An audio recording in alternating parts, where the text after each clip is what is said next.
প্রবল উৎসাহ উদ্দীপনার মধ্য দিয়ে গাজলের আকন্দা গ্রামে গ্রামবাসীরা গোপাল ঠাকুরদের নিয়ে এক বনভোজনের আয়োজন করা হয়েছিল রবিবার বেলা ১টা নাগাদ।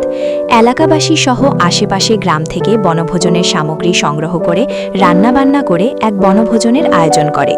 কদুবাড়ি, হরিদাস, পাঁচপাড়া সহ বিভিন্ন এলাকা থেকে এলাকাবাসীরা সকলে গোপাল ঠাকুর নিয়ে এসে এই বনভোজনে অংশগ্রহণ করেন।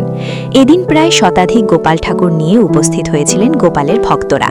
প্রাঙ্গণে গোপাল ঠাকুরের জন্য ১৫ থেকে ১৬ রকম ভোগ রান্নার আয়োজন করা হয়। বিশেষ করে সমস্ত রকম নিবেদনের জন্য সবজির ভাজা, অন্ন ভোগ সহ একাধিক রান্না করা হয়েছিল। পাশাপাশি গোপালের বনভোজন অনুষ্ঠানে প্রাঙ্গণে ভাগবত পাঠের আয়োজন ছিল চোখে পড়ার মতো। ভক্তরা সবাই একত্রিত হয়ে এই ভাগবত পাঠে অংশগ্রহণ করেছিল। যে জায়গাতে এই হরিনাম সংকীর্তন হবে আর ভাগবত আর যমুনার জল নিথর ভাবে চলছে হেলে দুলে।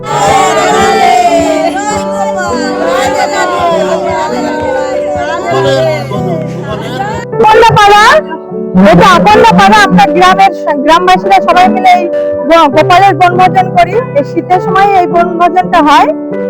তো এখানে মোটামুটি ১০০ গোপাল হয়, প্রতি বছরই হয়। এটা সবাই নিয়ে আসে। হ্যাঁ, আর একত্রিত হয়ে এখানে বনভোজন হয়। এখন এই যে ভোগ আরতি হবে, তারপরে সহযোগিতার হিসাবে সবাই এই যে প্রসাদ বিতরণ হবে, ভাগবত হচ্ছে, তারপর প্রসাদ বিতরণ হবে।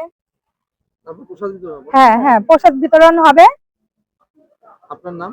আমার নাম নয়ন বিশ্বাস সরকার।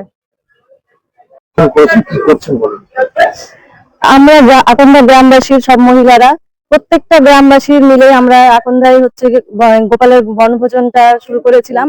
আজ মোটামুটি ৪-৫ বছর হয়ে গেল। ৭ বছর না, ৭ বছর রানিং চলছে। তো মোটামুটি ১০০ গোপাল নিয়ে আমরা শুরু করেছি, চলছে এটা এখনো। তো আজকে গোপাল ভোজনই শুরু হয়েছে, গোপাল মেলার। সেটা মেলা উপলক্ষ হতে পারে, আবার হচ্ছে বনভোজনও।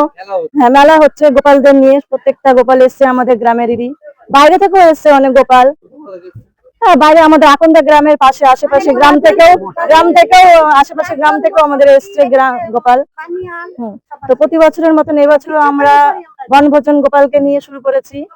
তো আজকে এখানে ভাগবত পাঠ হচ্ছে, তারপরে আরো অনুষ্ঠান হবে, তারপরে আরতি হবে, ভোগ আরতি, তারপরে শেষে আমাদের প্রসাদ বিতরণ দিয়ে আমাদের বনভোজন শেষ করবো আমরা।